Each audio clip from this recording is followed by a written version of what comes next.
नमस्कार, मैं doctor Somin Shah, Gujarat hospital सूरत। मैं गैस्ट्रोएंटरोलॉजिस्ट माने लीवर और पेट के विशेषज्ञ की ओर से काम करता हूं। आज हम एसिडिटी या अल्सर माने के पेट में छाले के बारे में जानकारी देंगे। हमें उम्मीद है ये वीडियो आपको अपनी बीमारी समझने में उपयोगी होगा। पाचन तंत्र को देखा जाए तो इसमें दो जगह पे ज्यादा छाले एसिडिटी की वजह से होते हैं। एक होता है स्टमक माने आपकी खाने की थैली, और दूसरा होता है डियोडिनम माने छोटी आंत का शुरू का हिस्सा, जिसमें ज्यादातर एसिडिटी की वजह से छाले होते हैं। एसिड बनना सामान्य है कि नहीं? एसिड नॉर्मली ही बनता है और खाने के पाचन के लिए बहुत जरूरी है, ठीक है। बट जब ये एसिड ज्यादा बने या फिर आपको जलन हो या फिर ये ज्यादा आपको खाने की थैली को नुकसान दे, तब ये अल्सर बनाता है। तो इसका मतलब यह है कि एसिड बनता रूटीन हर एक आदमी में है और वो जरूरी भी है। बट जब वो ज्यादा प्रमाण में बने या फिर आपकी खाने की थैली में कुछ चेंजेस आए जिसकी वजह से वो एसिड आपके खाने की थैली या डियोडिनम माने के आंत के छोटे हिस्से को नुकसान दे सकता है। किस कारण से अल्सर बनता है? जैसे मैंने बताया, ज्यादा एसिड बनने की वजह से। दूसरा भारत में कॉमन है एच पाइलोरी बैक्टीरिया, उसकी वजह से। कुछ दवाइयाँ होती है जैसे कि पेन किलर, वोवेरान, और कुछ ऐसी दवाइयाँ हैं जो ऑस्टियोपोरोसिस में यूज होती है, उसमें अल्सर बनने के चांसेस रहते हैं। जो सामान्य प्रकार से इकोस्प्रिन करके दवाई ली जाती है वो भी अल्सर बनाती है। तो हर एक अल्सर कैंसर है कि नहीं, ये भी एक सामान्य प्रश्न है। तो कोई हर एक अल्सर कैंसर में कन्वर्ट नहीं होता। ज्यादातर अल्सर बिनाइन होते हैं, बिनाइन माने जो कैंसर नहीं है। कुछ परसेंटेज अल्सर जो खाने की थैली में बनते हैं वो कैंसर के हो सकते हैं, बट वो उसका हम तुरंत ही एंडोस्कोपी के द्वारा पता लगा सकते हैं। अल्सर अगर आपके पेट में है तो आपके क्या लक्षण हो सकते हैं? ज्यादातर 50% लोगों को कोई लक्षण देखने को मिलते नहीं।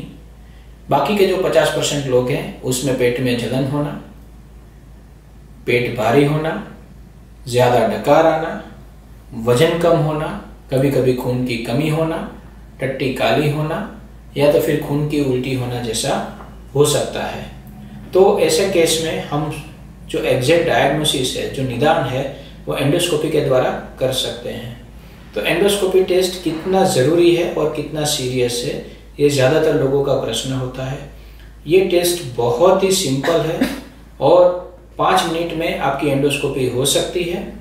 इसमें कोई जोखिम नहीं है। और अल्सर है कि नहीं और खाने की थैली का जो भी आपका बोलते हैं कि रचना है, उसको देखने के लिए, छाला देखने के लिए एंडोस्कोपी सबसे उत्तम, सबसे श्रेष्ठ और बेस्ट इन्वेस्टिगेशन है और इसमें कोई रिस्क नहीं है। तो खाली डर की वजह से आप, जब आपको डॉक्टर एंडोस्कोपी एडवाइस करे तो खाली डर की वजह से ऐसा नहीं हो कि आप नहीं करवाए। अगर आपके मन में कोई प्रश्न है तो तभी अपने डॉक्टर से पूछें।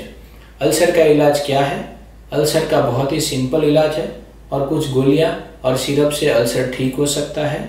और हमारा ये प्रश्न रहता है कि ये गोली कितने टाइम लेंगे?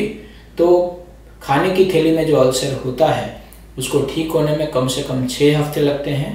तो 6 से 8 हफ्ते तक आपकी दवाइयां चलती है।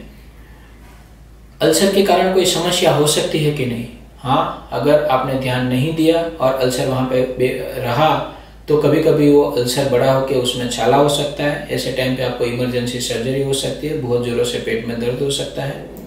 कभी कभी उसमें से खून निकल के खून की उल्टी हो सकती है, टट्टी काली आ सकती है और कुछ अल्सर में कैंसर में परिवर्तित होते हैं। तो ऐसे टाइम में आपको जितना जल्दी पता चले उतना जल्दी ट्रीटमेंट आपके लिए फायदा कारक रहता है।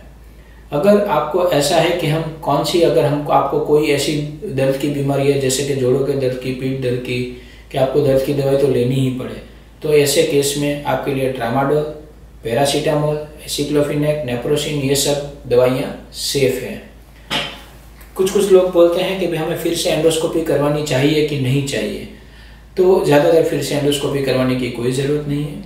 कुछ परसेंट केस में जब हमें डाउट लगता है कि ये अल्सर सिंपल नहीं है और ये छाला सिंपल नहीं है, इसमें कैंसर या कोई और बीमारी हो सकती है, ऐसे केस में 2 महीने के बाद डॉक्टर आपको बोलता है कि आपको वापस एंडोस्कोपी करवानी चाहिए। दूसरा, हमको क्या खाना चाहिए और कैसे रहना चाहिए। तो अल्सर टाइप ए पर्सनालिटी माने कि जो लोग ज़्यादा चिंता करते हैं, टेंशन लेते हैं, उसमें ज़्यादा देखने को मिलता है। और ऐसे लोगों को योगा और थोड़ा मेंटल रिलैक्सेशन से फ़ायदा होता है। जो लोग बाहर का जंक फूड, तीखा, तला हुआ ज़्यादा खाते हैं, उसको भी ये ज़्यादा होता है। तो ऐसे पदार्थों का आप सेवन हो सके उतना कम कीजिए। तो मेरे को उम्मीद है कि इस वीडियो से आपको अल्सर और एसिडिटी के बारे में जानकारी मिली होगी और आप अपनी बीमारी को समझे होंगे। अगर आपको लगता है कि नहीं, आपके अंदर अल्सर है या आपकी एसिडिटी थोड़ी ज़्यादा है जो सामान्य नहीं है, तो तुरंत ही अपने नज़दीक के गैस्ट्रोएंटरोलॉजिस्ट को संपर्क करें। आभार।